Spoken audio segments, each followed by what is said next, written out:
Good morning student, आप सभी का स्वागत है शिक्षा कोचिंग क्लासेस में। जैसा कि आज हम एसएससी एमटीएस 2019 के लिए फुल डॉक्यूमेंट वेरिफिकेशन के बारे में बात करेंगे। चाहे आपका ओबीसी सर्टिफिकेट हो, चाहे आपका ईडब्ल्यूएस का सर्टिफिकेट हो, या एससी एसटी का हो, या एनओसी सर्टिफिकेट हो, या एक्स सर्विसमैन सर्टिफिकेट हो, या फिर करेक्टर सर्टिफिकेट हो, स्टेप बाय स्टेप सभी के बारे में बात करेंगे।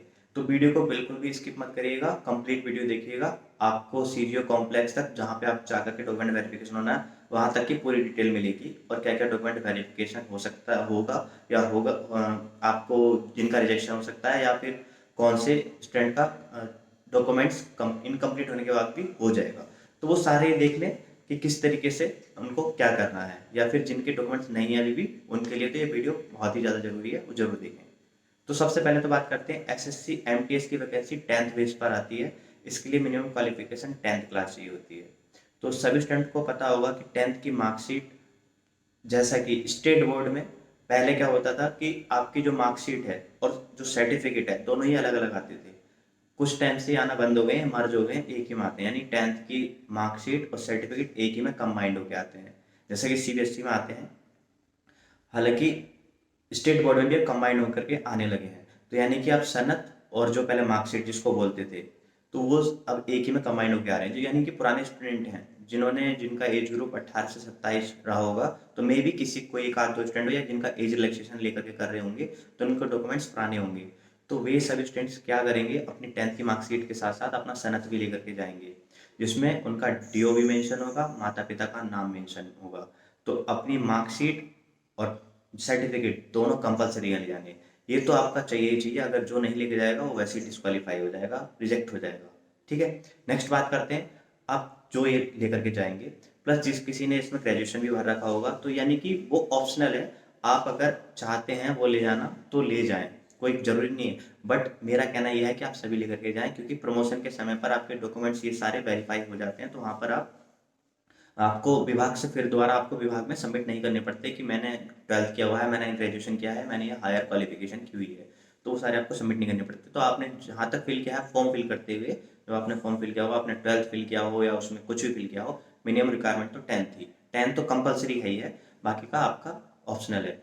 तो यानी कि वो आप ले जाएं, उसको भी छोड़े ना। ठीक है, तो ये हो गई डॉक्यूमेंट्स की बात। अब आती है आईडी प्रूफ की बात।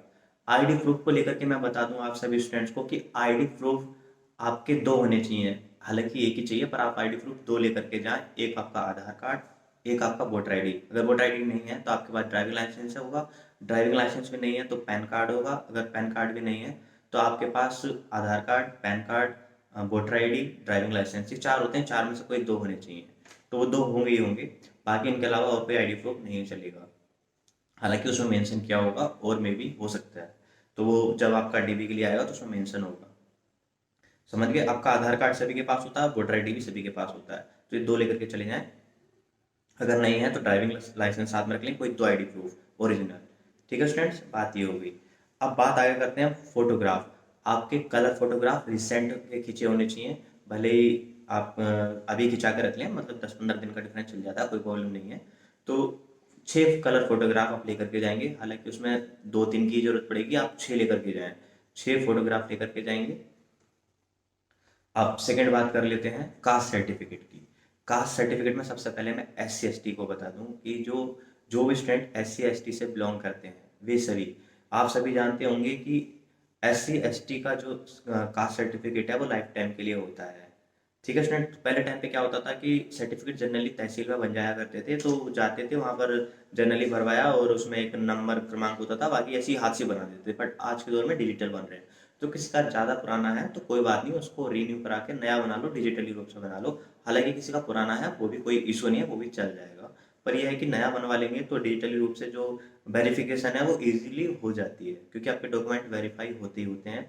तो उसमें कहीं ना कहीं दिक्कत स्टूडेंट को ही होती है बाद में, क्योंकि आपको एसएससी बार बार कॉल करता रहेगा, कहेगा कि ये चीज़ आपकी सही नहीं है, सही नहीं है, करेक्ट कराओ, करेक्ट कराओ।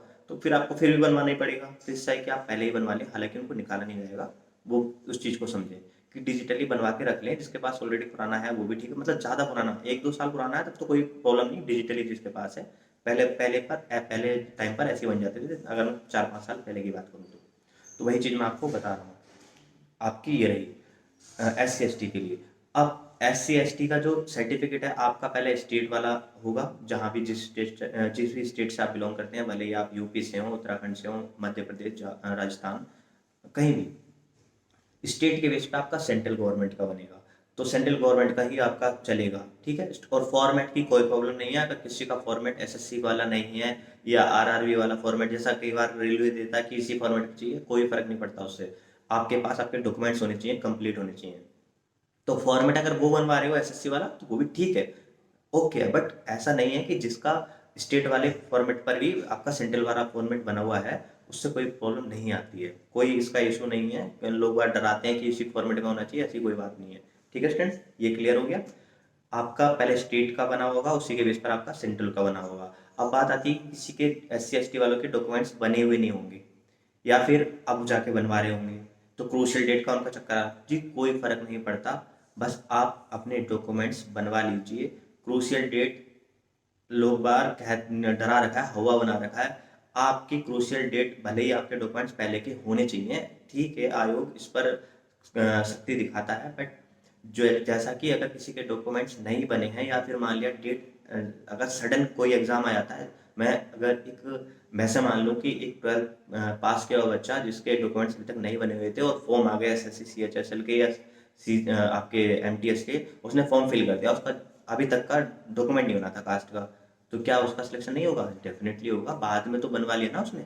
तो वही है कि बाद में सरकार उसको वेरीफाई करती है कि हाँ ये इस कैटेगरी से बिलोंग करता है या नहीं करता है। तो SST का जिसका पुराना बना हुआ है ठीक है, तो ज़्यादा पुराना है तो उसको डिजिटली बनवा ले, नए तौर से बनवा ले, ठीक है स्टूडेंट। और सेंट्रल गवर्नमेंट का बनेगा स्टेट के बेस पर, ठीक है, और तहसील से बनेगा ये आपका, ज़्यादा टाइम नहीं लगता है, मिनिमम 15 दिन और मैक्सिमम आपका ज़्यादा से ज़्यादा 20-25 दिन लग जाते हैं, मिल जाता है, कोई प्रॉब्लम नहीं है, अभी टाइम है DB में।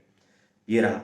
तो अब बात आती है OBC की, तो OBC सर्टिफिकेट को लेकर के हजारों क्वेश्चन है कि सर OBC सर्टिफिकेट का क्या सीन है। तो सबसे पहले मैं बता दूं कि OBC सर्टिफिकेट आपका सेंट्रल गवर्नमेंट का 1 साल के लिए वैलिड होता है, NCL का, नॉन क्रीमी लेयर का, ठीक है स्टूडेंट। नॉन क्रीमी लेयर का OBC का सर्टिफिकेट 1 साल के लिए वैलिड होता है। अगर किसी का पुराना बना हुआ है तो ठीक है, अगर मान लो चल जाएगा अभी तक की उसकी एक्सपायरी अब तक है तो, अदरवाइज अगर किसी का नहीं है तो वो बनवा ले। क्योंकि मैं एक चीज़ बता दूं OBC से रिलेटेड कि OBC के वे सब स्टूडेंट जो नॉन क्रीमी लेयर से, यानी कि फाइनेंशियल उनकी कंडीशन अच्छी नहीं थी, उनका एक क्राइटेरिया दिया हुआ है जिसके अंतर्गत अगर वो आते हैं सब स्टूडेंट, जैसे कि उनकी इनकम, घर की इनकम 3 लाख 4 लाख जो भी सेंट्रल गवर्नमेंट ने तय कर रखी है कि इससे कम है, तो वो OBC कैटेगरी के हैं और नॉन क्रीमी लेयर में आना चाहते हैं, तो वो एज रिलैक्सेशन या रिजर्वेशन चाहते हैं अपनी पोस्टों में, वैकेंसीज में, तो उसके लिए उनको ये फॉर्म बनवाना पड़ेगा। तो वो आप देख लें कि आप पहले तो आपका स्टेट गवर्नमेंट का बना होगा, फर्स्ट क्राइटेरिया वही है कि आपका स्टेट गवर्नमेंट का बना होगा, उसी के बेस पर आपका सेंट्रल गवर्नमेंट का बनेगा ये OBC का सर्टिफिकेट नॉन क्रीमी लेयर का, ठीक है स्टूडेंट्स। उसके मापदंडों के अकॉर्डिंग आपका नॉन क्रीमी लेयर का बन जाएगा। अब बात ये आती है कि ये क्रूशियल डेट वाला सिस्टम इसमें भी आ जाएगा, स्टूडेंट पूछने लग जाएंगे। तो देखिए हर किसी की फाइनेंशियल कंडीशन हर साल चेंज होती है, भले ही 10,000 बढ़े या 10,000 कम हो जाए, तो फाइनेंशियल कंडीशन हर साल घटती बढ़ती रहती है, ठीक है स्टूडेंट। तो ये भी आपका जो आपके डॉक्यूमेंट्स होते हैं OBC से रिलेटेड, ये भी 1 साल के लिए ही होते हैं नॉन क्रीमी लेयर के लिए, सेंट्रल गवर्नमेंट का। हालांकि स्टेट गवर्नमेंट में OBC का 3 साल का बनने लग गया है, 3 साल के लिए वैलिडिटी है इसकी। अब एक चीज़ बता दूं कि SSC के लिए एक ऐसा ही केस आया था जिसमें सुप्रीम कोर्ट का आदेश हुआ था 2017 में, SSC की साइट पर है, आप देख पाएंगे, वीडियो को स्किप ना करें, पूरा समझ जाएंगे। तो उस साइट पर जैसा कि PDF मेरे पास पड़ा है, आयोग की साइट पर भी आप वहाँ से निकाल सकते हैं इसको, नोटिस लेकर के कि 2017 तक SSC क्या करता था कि क्रूशियल डेट दे दी, इससे पहले के डॉक्यूमेंट चाहिए। जैसे जब सपोज आज 5 नवंबर है, जैसे कि आज है 11 नवंबर, 11 नवंबर आज है और लास्ट डेट है, तो 11 नवंबर से पहले पहले के आपका जो भी डेट है, 11 नवंबर से पहले पहले का आपका जो भी डेट है, 3 साल पुराना अगर आपका सर्टिफिकेट है तो वैलिडिटी है, मतलब उसकी वैलिडिटी है। और अगर उसमें फिर क्या थोड़ा सा अमेंडमेंट किया गया कि 180 प्लस डेज और जोड़ दी गई, 180 दिन और जोड़ दी गई। तो उसमें क्या हुआ कि आपका 11 नवंबर को आज लास्ट डेट है, उसके 180 दिन बाद भी किसी का बन गया है तो चल जाएगा सर्टिफिकेट, ठीक है स्टूडेंट। बट अब क्या हुआ, SSC ने फिर से कह दिया गया, मतलब सॉरी सुप्रीम कोर्ट ने कह दिया, सुप्रीम कोर्ट ने ऐसा कहा है कि आप किसी के फाइनेंशियल कंडीशन को लेकर के 3 साल या उस साल का मेजरमेंट नहीं कर सकते, क्योंकि फाइनेंशियल कंडीशन हर साल चेंज होती रहती है। तो ऐसा नोटिस में है, सुप्रीम कोर्ट के ऑर्डर है, तो आप दिखा सकते हैं। तो ओबीसी से जो भी बिलोंग करते हैं और नॉन क्रीमी लेयर जिन्होंने फिल किया है, वे सभी स्टूडेंट्स अपना 1 साल का उनका ओबीसी का सर्टिफिकेट बनेगा सेंट्रल का, उसके बेस पर, आपके स्टेट के बेस पर। तो आप तहसील में जाकर के अपनी इनकम वगैरह जो भी शो करके बनवाएंगे उसको बनवा लें। नॉन क्रीमी लेयर का होना चाहिए, क्योंकि आपने जब फॉर्म फिल करते हुए आपने एनसीएल फिल किया होगा, उसमें रिजर्वेशन उसी के अकॉर्डिंग मिलेगा आपको। तो स्टूडेंट बिल्कुल अच्छे से समझ लें इस बात को, नॉन क्रीमी लेयर के अकॉर्डिंग आपने फिल किया होगा, तो उसी के अकॉर्डिंग आपका सर्टिफिकेट बना होना चाहिए। पहले स्टेट का बना होगा, उसके बेस पे आपका बन जाएगा सेंट्रल गवर्नमेंट का, 1 साल के लिए वैलिड होगा। तो फाइनेंशियल ईयर अगर अब बात आती है कि सर मेरा पुराना है या मैं आप बनवाऊंगी नहीं बनवाऊंगा, आप बनवा लीजिए, डेफिनेटली आपको कोई रिजेक्ट नहीं कर सकता। ओबीसी का नॉन क्रीमी लेयर का सेंट्रल गवर्नमेंट का अगर तहसील से आप बनवाते हैं तो कोई प्रॉब्लम नहीं आएगी। दुनिया की कोई ताकत नहीं है जो आपको सर्टिफिकेट को फेल कर दे या रिजेक्ट कर दे। ठीक है स्टूडेंट, कोई प्रॉब्लम नहीं है। हवा बना रखा है लोग वालों ने कि ओबीसी का सर्टिफिकेट का ये है वो है फलाना ढिमकाना। क्रूशियल डेट का भी कुछ इशू नहीं है, उसमें क्रूशियल डेट होती ही नहीं है, सुप्रीम कोर्ट के ऑर्डर है सीधे सीधे। पीडीएफ पड़ी हुई है, पीडीएफ आपको मिल जाएगी डिस्क्रिप्शन में। तो ये बात हो गई दोस्तों। अब बात आती है आगे कि ओबीसी सर्टिफिकेट में आपका कि भाई कुछ स्टूडेंट का तो केस, 2-3 केस बनते हैं कि अभी बनवाए नहीं थे अब बनवाएंगे, यानी कि अब टीवी आ रहा है। तो कुछ का ये सीन रहता है कि बहुत पुराना हो गया, कुछ का ये रहता है कि सर मेरा एक्सपायर हो गया, या मेरा अभी भी है पर उसकी वैलिडिटी मेरी डीवी से 1 महीना पहले खत्म हो जाएगी या 2 महीने पहले खत्म हो जाएगी। जी कोई फर्क नहीं पड़ता है। जिसके तीनों के इस तरीके से केस हैं, जिसका 1 महीने पहले अभी खत्म हो रहा है, या जिसका 2-3 साल पुराना है, या किसी का भी बना नहीं है, वो अभी बनवा लें बिल्कुल। और उससे कोई फर्क नहीं पड़ेगा, बस आपके डॉक्यूमेंट पर पी और सी लिखा जाता है। पी और सी का मतलब बता दूं आपको मैं। पी का मतलब होता है प्रोविजन, और सी का मतलब यहाँ होता है क्लियर्ड। यानी कि जिसके डॉक्यूमेंट्स पे, जैसे सपोज आप 10 स्टूडेंट गए, 10 में से 8 के डॉक्यूमेंट्स पे सी लिख दिया गया, तो यानी क्लियर है, उनके डॉक्यूमेंट कोई दिक्कत नहीं, सही है, उन्होंने अपना पहला क्रूशियल डेट से पहले बनवा लिया। बट 2 स्टूडेंट ऐसे पाए गए जिनके उनके डॉक्यूमेंट्स पे पी लिख दिया गया, तो कि अंडर प्रोविजन है वो। अंडर प्रोविजन का मतलब है कि अंडर वेरिफिकेशन है। तो आयोग अपनी तरफ से क्या करेगा, उस फाइल को जो भी डिपार्टमेंट उस बच्चे को मिलेगा, उस स्टूडेंट को मिलेगा, वो उस विभाग में फाइल जाएगी, तो वो विभाग वेरीफाई करेगा कि जो आपने लास्ट टाइम पे डॉक्यूमेंट बनवाए हैं वो क्या सही है या नहीं है, सत्य है या नहीं है। बस इसके लिए इतना हो सकता है, इससे ज़्यादा कुछ नहीं होता। बाकी का, क्योंकि लास्ट टाइम पे क्या होता है, स्टूडेंट फेक या फर्जी स्टूडेंट्स भी बनवाते हैं, लोग बार करवा लेते हैं ऐसा काम, जुगाड़ तुगाड़ लगा के। आप सभी को पता है भारत देश में ये सारी चीज़ें होती रहती हैं। तो 100-200 स्टूडेंट ऐसे मिल जाते हैं, ज़्यादा नहीं होते हैं। तो ये सारी चीज़ें मैंने आपको बता दी OBC character certificate, sorry OBC certificate को लेकर के। तो ओबीसी सर्टिफिकेट की कंफ्यूजन दूर हो गई आपकी बिल्कुल, कि आप अभी बनवा लीजिए, जिसका एक्सपायर हो रहा है आप वही बना लो। और हाँ, एक चीज़, जो आप पुराना वाला है वो भी साथ में रखना और नया वाला भी साथ में रखना। और जिसका बनेगा ही नया, वो नया ही लेके जाए, कोई प्रॉब्लम नहीं आएगी, कोई भी इशू नहीं होगा। कोई स्टूडेंट इस वजह से अगर लेके जाता है तो वो रिजेक्ट होगा ही नहीं 100%। नेक्स्ट क्वेश्चन आता है ईडब्ल्यूएस सर्टिफिकेट को लेकर के। तो ईडब्ल्यूएस जो आपको पता होगा, इकोनॉमिकली ये वीकन सेक्शन से है, कि जो भी जनरल के स्टूडेंट, मतलब यूआर कैटेगरी के स्टूडेंट्स हैं, वो ईडब्ल्यूएस के लिए अप्लाई करते हैं, क्योंकि उनकी फाइनेंशियल कंडीशन अच्छी नहीं होती है। तो वही सीन आ जाता है क्रूशियल डेट वाला। तो मैंने आपको बताया कि जैसा कि फाइनेंशियल ईयर आपको पता होगा कि 1 अप्रैल से 31 मार्च तक होता है। जैसे कि अगर मैं कहूँ 2020 का फाइनेंशियल ईयर क्या होगा, तो ये होगा 1 अप्रैल 2020 से लेकर के 31 मार्च 2021 तक।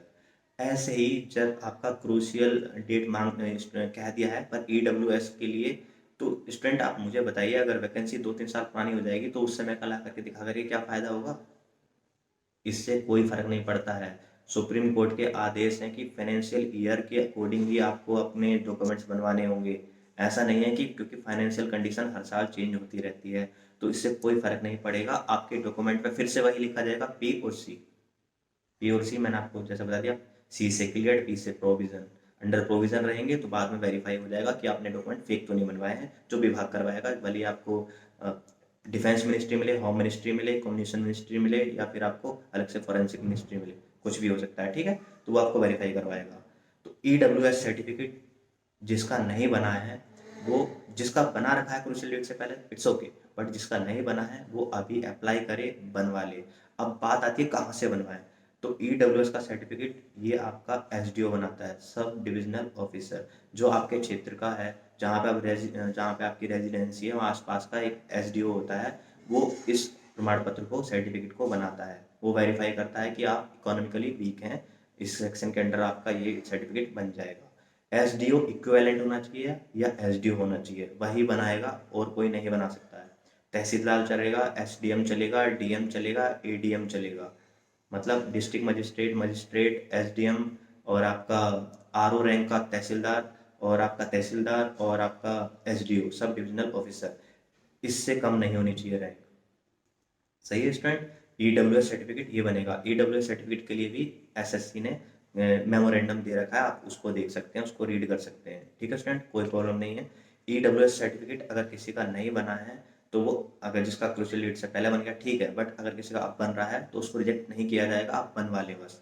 कोई स्टूडेंट ये सोच करके ना बनवाए तो वो कोई भले ही वो जनरल ट्रीट किया जाएगा बाद में, और उसको निकाला तब भी नहीं जाएगा। अगर कोई SC ST OBC वाला अपना EWS वाला अपने डॉक्यूमेंट नहीं दिखाता है तो उसको जनरल ट्रीट किया जाएगा। बस इतना होगा, इससे कोई फर्क नहीं पड़ेगा। अब आगे बात करते हैं हम NOC की, नो ऑब्जेक्शन सर्टिफिकेट। ऑलरेडी आप किसी डिपार्टमेंट में काम कर रहे हैं सरकारी, जैसे आप रेलवे में हैं या स्टेट गवर्नमेंट में हैं, किसी विभाग में आप काम कर रहे हैं और आप वो जॉब छोड़ करके आना चाह रहे हैं इस जॉब के अंदर, तो आपको उस डिपार्टमेंट, उस विभाग से आपको NOC लेना पड़ेगा, नो ऑब्जेक्शन सर्टिफिकेट, जब भी आप छोड़ करके आ रहे हैं तब। तो उससे कोई फर्क नहीं पड़ता है कि आपका बी की भी डेट हो, कुछ इसका कोई इशू नहीं है, आपका बस वो होना चाहिए। जैसे आप DV में जाएंगे तो आपके पास वो NOC होना चाहिए। ठीक है स्टूडेंट। नेक्स्ट आता है एक्स सर्विसमैन का सर्टिफिकेट। तो ऐसे ये है एक्स सर्विसमैन सर्टिफिकेट, जैसे कोई फौजी वगैरह हैं, एक्स सर्विसमैन सर्टिफिकेट होते हैं उनके। तो वह अगर जिस डिपार्टमेंट में, जिस सरकारी विभाग से वो काम करके आ रहे हैं, वो अपना दिखा सकते हैं कि मेरे पास ये एक्स सर्विसमैन का सर्टिफिकेट है, वो बना हुआ कभी कभी हो। ठीक है स्टूडेंट। अब तो ये बात रही, अब बात आई डोमिसाइल की। देखिए कुछ पोस्टों में डोमिसाइल की जरूरत होती है, हालांकि आपके पास डोमिसाइल होना चाहिए, क्योंकि आपका रेजिडेंस जो परमानेंट रेजिडेंस है वो उसी से प्रूव होता है, डोमिसाइल से। हालांकि वो कंपलसरी नहीं है, फिर भी आपके पास डोमिसाइल सर्टिफिकेट होना चाहिए, भले ही वो जहाँ कहीं का भी बना हो, भले ही आपने रेजिडेंस कहीं चेंज कराया है, जहाँ पे आप चाहते हैं कि परमानेंट आपका वहीं से आपका लिंकअप हो, तो आप वहाँ का डोमिसाइल लेकर के जाएं। हालांकि कंपलसरी नहीं है, ये ऑप्शनल है। ठीक है स्टूडेंट्स। अब बात आती है कि आप ये सारे डॉक्यूमेंट्स लेकर के इसके जितने भी आपका एडमिट कार्ड आएगा वो, और ये जितने सारे डॉक्यूमेंट्स मैंने बताए वो, इन सभी के 2 सेट बनाएंगे। 2 सेट बना करके ऑलरेडी घर पे रेडी करके रखेंगे। साथ में पेन लेकर के जाएंगे और गम लेकर के जाएंगे। गम तो हालांकि वहाँ भी मिल जाएगी, फिर भी आप अपना रख लें, छोटा सा ग्लू वगैरह जाता है, उसको लेकर के रख लें। तो ये सारे आपने डॉक्यूमेंट्स की 2 फोटोकॉपी के सेट बना करके लेकर के जाएंगे, और आपको CDO कॉम्प्लेक्स में सुबह 10 बजे बुलाया जाएगा, वहाँ पे लाइन लगेगी। हालांकि सारी सुविधाएं होंगी, वहाँ पे फ्लोर है, बिल्डिंग है कम से कम वो, तो उसमें 6th floor, 7th floor, 8th floor पे आपकी हर जगह ये डॉक्यूमेंट वेरिफिकेशन हो रही होगी। सबसे पहले बायोमेट्रिक होगा, बायोमेट्रिक में आपका नाम, ये सारी चीज़ें वहाँ पे वेरीफाई होंगी। उसके बाद जैसे आप SSC का Tier 2 देने जाते हैं तो वहाँ पर थंब इम्प्रेशन लगवाते हैं, प्लस आपका डिक्लेरेशन फॉर्म फिल करवाते हैं, तो वो सेम वहाँ पर भी प्रोसेस होगा। ऑलरेडी आपकी फ़ाइल उनके पास होती है, तो फाइल नंबर आपको मिल जाएगा, फाइल होगी जिसमें फाइल आपको फिल करना पड़ेगा, अपना नाम, थंब इम्प्रेशन लगेंगे, बायोमेट्रिक होगा उससे पहले, और प्लस आपका एक डिक्लेरेशन फॉर्म होगा कि मैं वो व्यक्ति हूँ जो यहाँ पर मेरे द्वारा दी गई सूचनाएं सत्य हैं, और ये वो ऐसे करके लिखा हुआ होता है, वो सारी आप देख लेंगे। तो ये चीज़ें हो गई। आप वहाँ पर आपको जो स्टाफ है वो भी कोऑपरेटिव मिलेगा, बिल्कुल भी ज़्यादा ऐसा नहीं कि आपके साथ कि कुछ भी अच्छा व्यवहार ना हो, अच्छे से बताएंगे आपको कि ये चीज़ ऐसे होगी बेटा, ये ऐसे होगी, कोई प्रॉब्लम नहीं आएगी। आपको पानी वानी की व्यवस्था है, वहाँ पर बैठने की व्यवस्था भी है, ऐसी कोई दिक्कत नहीं आएगी, खाने पीने की व्यवस्था है आसपास में। बट फोटो कॉपी, और या फिर कोई सोचे कि मैं फ़ोटो वोटो खिंचाने के लिए वहाँ पर आसपास में जगह नहीं है, तो ऐसा ना करें कि इन चीज़ों को सोचें। अब लास्ट आता है कैरेक्टर सर्टिफिकेट। कैरेक्टर सर्टिफिकेट देखिए वे सभी स्टूडेंट, जैसा कि कैरेक्टर सर्टिफिकेट 2 तरीके से बनता है। अगर किसी पर कोई क्रिमिनल केस कोई रहा हो पहले से, तो उसका कैरेक्टर सर्टिफिकेट पुलिस थाने से बनेगा। ठीक है स्टूडेंट। किसी के पास अगर पुलिस केस रहा हो तो उसका कैरेक्टर सर्टिफिकेट पुलिस थाने से बन के आएगा। सेकंड, अगर कोई जनरली किसी पे कोई पुलिस केस नहीं है तो उसका कैरेक्टर सर्टिफिकेट एक गैजेटेड ऑफिसर बना सकता है, जो उसके रेजिडेंस का आसपास हो, जो उसे मिनिमम 3 साल जानता हो, 3 से 5 साल जानता हो उसे, वो गैजेटेड ऑफिसर उसका कैरेक्टर सर्टिफिकेट बना सकता है। जैसे वो चाहे आरओ हो, तहसीलदार हो, या गैजेटेड ऑफिसर रैंक का होना चाहिए वो। ठीक है स्टूडेंट, ये मैंने आपको समझा दिया ओवरऑल सा टोटल।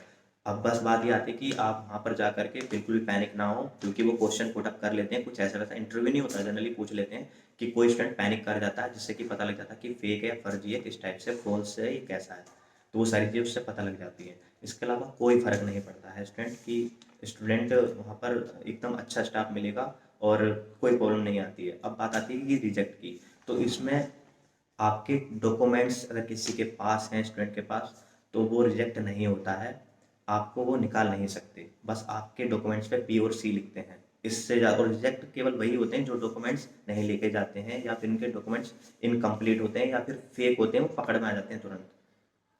वो बहुत ही कम स्टूडेंट होते हैं, ऐसे 100-200 ही होते हैं। लास्ट ईयर भी ऐसे ही हुआ था, जब 2016 का एमटीएस हुआ था, तो उसमें भी 200-250 लोग ऐसे थे। तो ऐसे ही है कि इससे ज़्यादा नहीं होते हैं, सब जेन्युइन होते हैं, बाकी जिनमें पी और सी लिख करके इस तरीके से प्रोसेस आगे बढ़ा दिया जाता है। तो ये सारी चीज़ें मैंने आपको बताई, वहाँ पर आपको व्यवस्था भी सही मिलेगी, कोई प्रॉब्लम नहीं होने वाली है, और आपके साथ अच्छा व्यवहार होगा, और कुछ ऐसा नहीं है कि इसमें कोई डरने वाली बात। डॉक्यूमेंट्स भी मैंने आपको सारे बता दिए हैं क्या क्या इसमें, ओबीसी ईडब्ल्यूएस से ज़्यादा क्वेश्चन थे, वो भी मैंने आपके साथ शेयर कर लिए हैं।